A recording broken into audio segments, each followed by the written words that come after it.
जादुई दूध वाला बर्तन।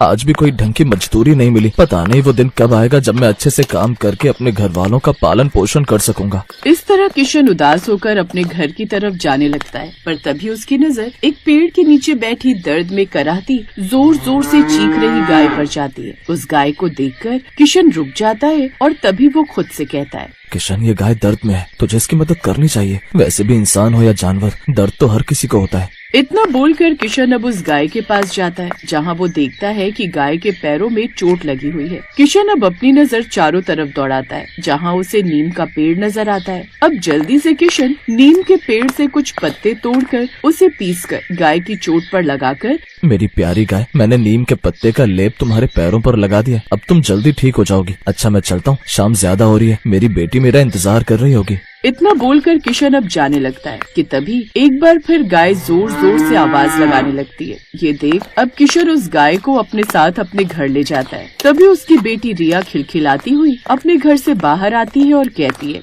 अरे पापा, आज आप घर के लिए ना तो राशन लाए और ना ही दूध लेकर आए, लाए तो सीधा गाय माँ। देखो माँ, पापा क्या लेकर आए हैं। बेटी की आवाज सुनकर अब कविता भी घर से बाहर आती है, जहां वो किशन के साथ एक सफेद रंग की गाय देखकर हैरान हो जाती है। और उस गाय को देख कविता किशन से कहती है, ये क्या जी, आप तो एक गाय लेकर आ गए। कविता का सवाल सुनकर किशन अब उसे सारी बात बता देता है, जिसे सुनकर कविता कहती है, कोई बात नहीं, जिस तरह इस घर में हम 3 लोग हैं, ठीक उसी तरह अब ये गाय भी हमारे घर का हिस्सा है। मैं इसकी भी उसी तरह केयर करूंगी जिस तरह मैं अपनी बेटी की करती हूँ। समय गुजरता है और गुजरते समय के साथ कविता अब उस गाय की देखरेख बिल्कुल अपने बच्चों की तरह करती है। ऐसे ही एक दिन रिया जब स्कूल से वापस घर आती है तो वो अपनी माँ से कहती है, माँ, क्यों ना हम अपनी गाय का दूध निकाल कर बाजार में बेचना शुरू करें? वैसे भी पापा को मजदूरी बहुत कम मिलती है। रिया की ये बात सुनकर कविता को भी उसका आइडिया अच्छा लगता है। अब शाम को जब किशन आता है तो कविता और रिया दोनों मिलकर किशन से गाय के दूध के बारे में बात करते हैं। सुनिए जी, रिया कह रही थी कि क्यों ना हम अपनी गाय का दूध बेचना शुरू करें, इससे घर की तंगी दूर हो जाएगी और रिया की पढ़ाई भी अच्छे से होगी। हाँ कविता, बात तो तुम सही कह रही हो। वैसे भी मजदूरी का कोई भरोसा नहीं रहता। कल से मैं दूध लेकर बाजार जाया करूंगा। इतना बोलकर किशन अब खाना खाकर सो जाता है और अब अगले ही दिन से किशन दूध बेचने लगा। उधर कविता गाय का बहुत ख्याल रखती थी। वो उसे नहलाती, बढ़िया चारा देती। कविता ने गाय को इतना प्यार दिया कि उस गाय को कभी महसूस ही नहीं हुआ कि वो कोई जानवर है। ऐसे ही समय गुजरता है और गुजरते समय के साथ एक रात जब कविता गाय के पास बैठी उसे प्यार कर रही थी, तभी अचानक उस सफेद गाय के शरीर से एक बहुत तेज रोशनी निकलने लगती है। कविता ये देखकर डर गई और पीछे हट जाती है। तभी गाय में से एक आवाज आती है, डरो मत कविता, मैं तुम्हें कुछ नहीं करूंगी, बल्कि मैं तो तुम्हें कुछ बताना चाहती हूँ। कविता जब ये देखती है कि गाय बोल रही है तो वो हैरान हो जाती है और हैरानी से उस गाय से सवाल करती है, गाय माता, आप बोल रही हैं? हाँ कविता, असल में मुझे एक ऋषि ने श्राप दिया था। उस श्राप की वजह से मैं इस जानवर योनि में तड़प रही थी। ऋषि ने कहा था कि जब तक मुझे किसी ऐसे गरीब का घर नहीं मिलता जहाँ मुझे परिवार के सदस्य जैसा निस्वार्थ प्यार मिले, तब तक मेरा ये श्राप खत्म नहीं होगा। मैं तब से दर दर भटक रही थी, लेकिन कभी भी किसी ने मेरी मदद नहीं की, और तो और कभी किसी ने मुझे इतना प्यार नहीं दिया जितना तुम दोनों ने दिया। कविता, तुमने और किशन ने बिना किसी लालच के मेरी सेवा की, मुझे अपना माना। आज तुम्हारे इसी प्यार की वजह से मैं उस श्राप से मुक्त हो गई हूँ। अब मैं तुम्हें तुम्हारी गरीबी दूर करने के लिए एक तोहफा देना चाहती हूँ। तोहफा? कैसा तोहफा? कविता की बात सुनकर वो गाय मुस्कुराती है और वो गाय के रूप से परिवर्तित होकर एक स्त्री का रूप धारण कर लेती है। स्त्री का रूप लेते ही वो अपनी आंखें बंद करती है। तभी वहाँ हवा में एक चमकता हुआ पीतल का बर्तन प्रकट होता है और कविता के सामने गिर जाता है। कविता, ये एक जादुई दूध वाला बर्तन है। इसमें तुम जितना भी दूध डालोगी और जो भी मांगोगी वो इच्छा पूरी हो जाएगी। तुम्हें बस दूध डालकर अपनी इच्छा बोलनी होगी और वह चीज बर्तन से बाहर आ जाएगी। लेकिन क्या माता? लेकिन याद रखना, इस बर्तन का इस्तेमाल सिर्फ अपनी जरूरतों के लिए करना। अगर तुम्हारे मन में कभी कभी भी लालच आया तो यह जादुई बर्तन पत्थर का बन जाएगा और मेरी दी हुई शक्तियाँ खत्म हो जाएंगी। अच्छा कविता, अब मुझे जाना होगा क्योंकि मेरा समय पूरा हुआ। इतना बोलकर वो गाय वहाँ से गायब हो जाती है। तो वहीं कविता भी अब चुपचाप जाकर अपने घर के अंदर सो जाती है। कुछ घंटे बाद सुबह होती है और अब अगली सुबह जब किशन उठा तो कविता ने उसे वो जादुई बर्तन दिखाया और किशन को सारी बातें बता दी, जिसे सुनकर किशन थोड़ा सा हैरान हो गया। क्या वो गाय देवलोक से आई थी? मुझे तो विश्वास ही नहीं हो रहा कि इतने समय से देवलोक से आई गाय हमारे घर में रह रही थी। पर कविता, क्या ये दूध वाला बर्तन सच में जादुई है? क्या तुम्हें जादू पर विश्वास है? ये तो मैं नहीं जानती जी, लेकिन क्या सच है और क्या नहीं ये तो बस इस बर्तन में दूध डालकर ही पता चलेगा। आप यहीं रुकिए, मैं दूध लेकर आती हूँ। इतना बोलकर कविता अब दूध लेकर आती है, जिसके बाद किशन और कविता अपनी आंखें बंद करते हैं और एक इच्छा मांगते हैं। हे जादुई दूध वाले बर्तन, मेरी बेटी रिया के पास उसके स्कूल की ड्रेस नहीं है। मैं चाहता हूँ कि आप हम पर अपनी कृपा बरसाती रहें और मेरी बेटी के लिए एक नई ड्रेस लाकर दे दें। हे जादुई दूध वाले बर्तन, मेरी इच्छा ये है कि मेरे घर में कई दिनों से ढंग का खाना नहीं बना। मैं चाहती हूँ कि अब मैं, मेरी बेटी और अपने पति को अच्छा खाना खिलाऊं, इसलिए आप मुझे कुछ अच्छा सा दे दो। उन दोनों की ये इच्छा सुनते ही दूध वाला बर्तन अचानक ही हवा में उड़ने लगता है और तेज चमकने लगता है। उस तेज प्रकाश से रिया के लिए स्कूल की ड्रेस और उनके खाने के लिए अच्छे अच्छे पकवान उनके सामने प्रकट हो जाते हैं। ये देख कविता और किशन को अपनी आंखों पर विश्वास नहीं होता, पर सच तो यही था कि अब उनके पास जादुई दूध वाला बर्तन था, इसलिए उन्हें इस बात पर विश्वास करना ही था। किशन और कविता की खुशी का ठिकाना नहीं रहता। रिया भी अपनी नई ड्रेस देखकर खुशी से झूम उठती है। वाह पापा, ये ड्रेस तो बहुत सुंदर है। अब मैं स्कूल में सबसे अच्छी दिखूंगी। और माँ, ये खाना तो कितना स्वादिष्ट है। हाँ बेटा, ये सब उस गाय माता का आशीर्वाद है। अब हमारी गरीबी के दिन खत्म हो गए। ऐसे ही कुछ दिन बीत जाते हैं। किशन और कविता अपनी जरूरत का सामान उस बर्तन से मांग लेते हैं, लेकिन उनके पड़ोस में रहने वाला दीनू ये सब देख रहा होता है।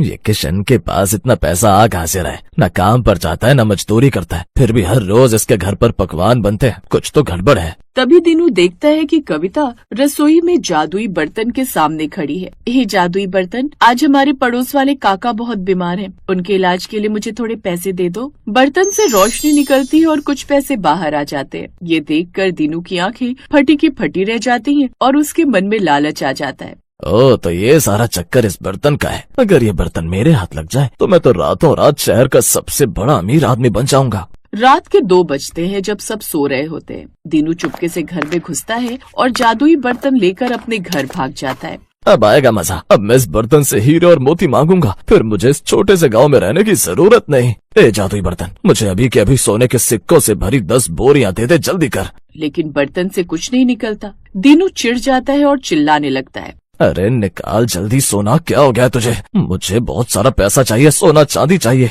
तभी अचानक उस बर्तन से काला धुआं निकलता है और वो बर्तन एकदम से भारी पत्थर बन जाता है। तभी वहाँ देवलोक की वो स्त्री प्रकट होती है। मूर्ख दीनू, मैंने कहा था कि ये बर्तन लालचियों के लिए नहीं है। तूने इसे चुराया और अपनी नीयत खराब की, इसलिए अब ये बर्तन हमेशा के लिए पत्थर बन गया है।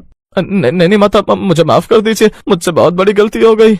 लालच का फल यही होता है। अब ये बर्तन कभी काम नहीं करेगा। इतना बोलकर वो स्त्री गायब हो जाती है। सुबह होते ही दीनू रोता हुआ किशन के घर पहुंचता है और पत्थर बना बर्तन उनके सामने रख देता है। किशन भाई, मुझे माफ कर दो। मैंने लालच में आकर तुम्हारा जादुई बर्तन चुराया था, लेकिन अब ये पत्थर बन चुका है। मेरी वजह से तुम्हारा नुकसान हो गया। दीनू भाई, तुमने सिर्फ मेरा नुकसान नहीं किया, अपना भी किया। अगर तुम मांग लेते तो हम तुम्हारी मदद वैसे ही कर देते। कोई बात नहीं जी, वो बर्तन तो एक सहारा था, पर अब हमारे पास वो धन है जो हमने पिछले दिनों में बचाया था। हम उसी से अपनी छोटी सी डेयरी खोलेंगे और मेहनत करेंगे। हाँ कविता, जादुई बर्तन तो चला गया, पर हमें मेहनत का रास्ता दिखा गया। अब हम खुद कमाएंगे और खुश रहेंगे। किशन और कविता मेहनत से काम शुरू करते हैं और देखते ही देखते गांव के सबसे सुखी परिवार बन जाते हैं।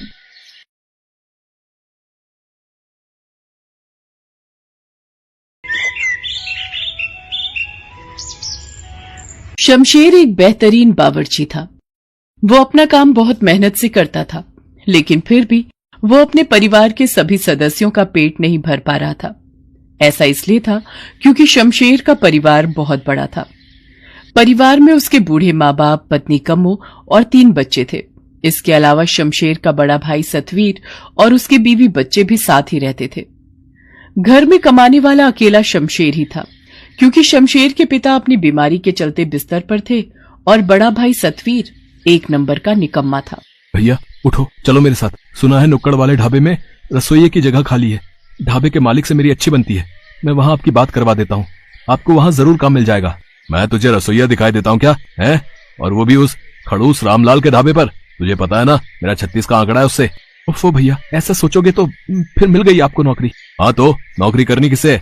मैं तो पैदा ही मालिक बनकर हुआ था। सुन मेरी बात, तू भी ये होटल में खाना बनाने का काम छोड़ और चल, दोनों भाई मिलकर नया ढाबा खोलते हैं। 2-4 कारीगर रख लेंगे जो सारा दिन खाना बनाएंगे और ग्राहकों को खिलाएंगे भी। अच्छा, और हम क्या करेंगे? नोट गिनेंगे और क्या। सच में शमशेर, तू ना बड़ा ही बुद्धू है भाई। मैं बुद्धू ही सही भैया, पर आपकी तरह फेंकू नहीं हूँ। नया ढाबा खोलने की बात करते हो, जरा ये तो बताओ इसके लिए पैसे कहाँ से आएंगे?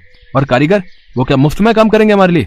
और तू इस सब की चिंता मत कर, मैंने सब सोच लिया है। और सच बताऊं तो नया ढाबा खोलने की तैयारी भी शुरू कर दी है मैंने।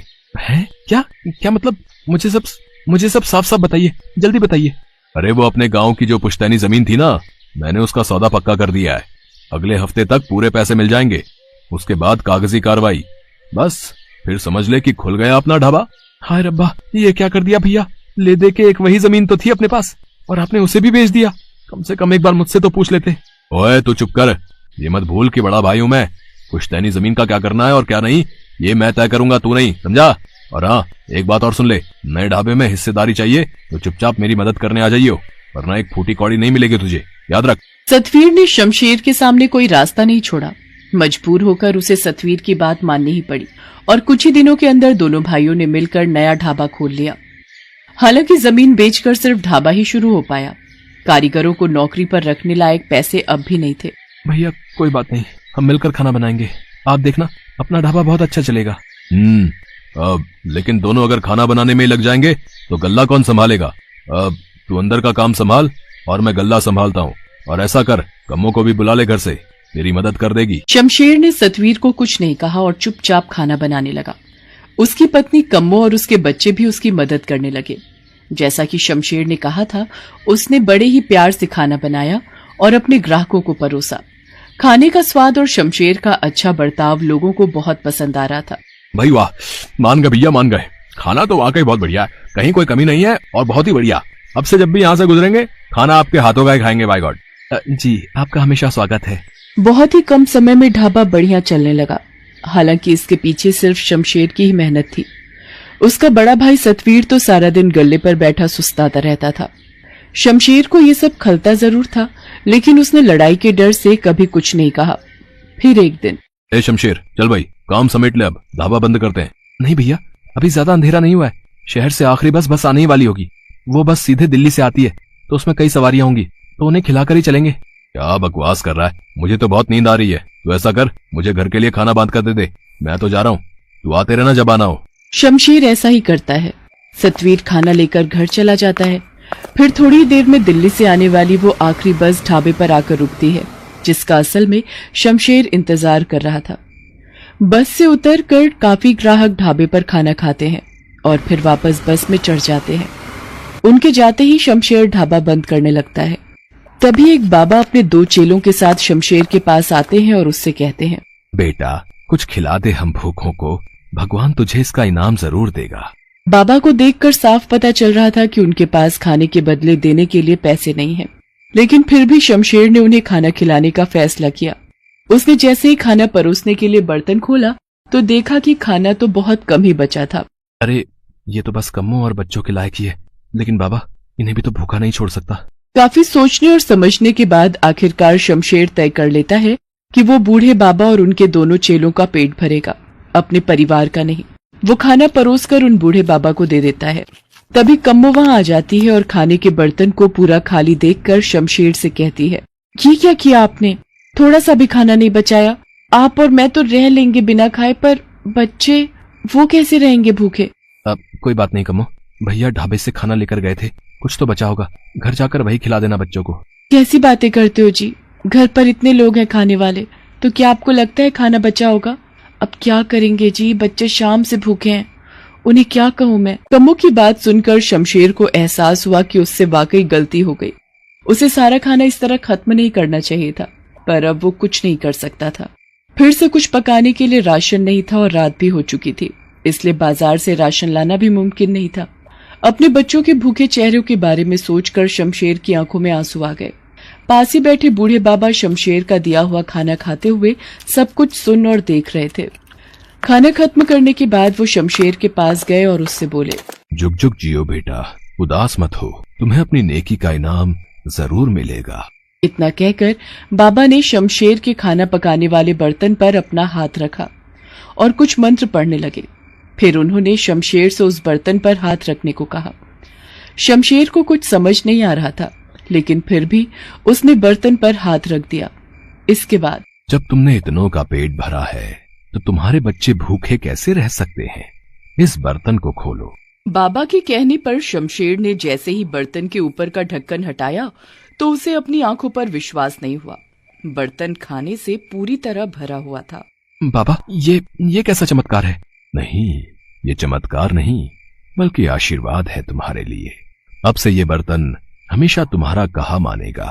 तुम इस पर हाथ रखोगे तो ये खुद ब खुद खाने से भर जाएगा, और जब तक तुम इसके ऊपर फिर से हाथ रखकर इसे रुकने को नहीं कहोगे, इसके अंदर का खाना कभी खत्म नहीं होगा। बहुत बहुत शुक्रिया बाबा, आप नहीं जानते आपने कितनी बड़ी मदद की है मेरी। मदद तो तुम करते आए हो।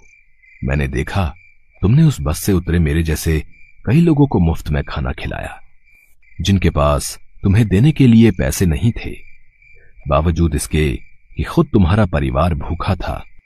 बस इसी तरह हमेशा जरूरतमंदों की मदद करते रहना बेटा, और ये जादुई बर्तन हमेशा तुम्हारा साथ देता रहेगा। पर हां, याद रहे, अगर कभी मन को लालच घेरे या फिर किसी को धोखा दिया तो ये बर्तन कभी तुम्हारा साथ नहीं देगा। जी बाबा जी, मैं समझ गया कि मुझे अब क्या करना है। शमशेर को आशीर्वाद देकर वो बाबा अपने चेलों के साथ वहां से चले गए। वास्तव में उस जादुई बर्तन ने शमशेर की जिंदगी बदल दी। अब उसे सारा दिन भट्टी के सामने खाना पकाने की जरूरत नहीं थी। उसके हाथ रखते ही वो बर्तन लजीज खाने से भर जाता था, और जब तक शमशेर उसके ऊपर वापस से हाथ रखकर रुकने को ना कहे, खाना खत्म ही नहीं होता था। शमशेर हर रोज सबसे पहले अपने सभी ग्राहकों को भरपेट खाना खिलाता और फिर हर रोज शाम के वक्त कई गरीबों को मुफ्त में खाना खिलाता था। लेकिन ऐसा तब तक ही चल सका जब तक उस जादुई बर्तन के बारे में सतवीर को पता नहीं चला। अच्छा, तो ये बात है। इसे क्या लगा? ये नहीं बताएगा तो मुझे कुछ पता नहीं चलेगा। ये जादुई बर्तन इसके पास नहीं होना चाहिए। इस बेवकूफ को क्या पता इसका सही इस्तेमाल कैसे करना है। सतवीर ने बड़ी चालाकी से शमशेर को किसी काम के बहाने घर भेज दिया। शमशेर ने जाने से पहले बर्तन के ऊपर हाथ रखकर उसे रुकने का इशारा कर दिया था। फिर उसके वहां से जाते ही सतवीर ने सबसे पहले तो इस जादुई बर्तन को पूरी तरह खाली किया और फिर उसमें एक सोने का सिक्का डाल दिया। फिर उस बर्तन को बंद करके उसके ऊपर हाथ रख दिया। सतवीर को उम्मीद थी कि वो बर्तन खाने की तरह ही सोने के सिक्कों से भी भर जाएगा, लेकिन ये सिर्फ उसकी सोच थी। ये क्या? इसमें तो मेरा सिक्का भी नहीं है। ये तो धोखा है। शमशेर ने गुस्से में उस बर्तन को जमीन पर दे मारा, जिसके बाद उस बर्तन के टुकड़े टुकड़े हो गए। तब तक वहां शमशेर भी आ पहुंचा। बर्तन को टूटा हुआ देखकर वो सब कुछ समझ गया। शमशेर को गुस्सा तो बहुत आ रहा था, लेकिन फिर भी उसने सब्र से काम लिया। उसने सतवीर से कुछ नहीं कहा, बल्कि उसी वक्त उसने सतवीर से अलग होने का फैसला कर लिया। सतवीर ने उसे रोकने की बहुत कोशिश की, लेकिन इस बार शमशेर जिद पर अड़ गया।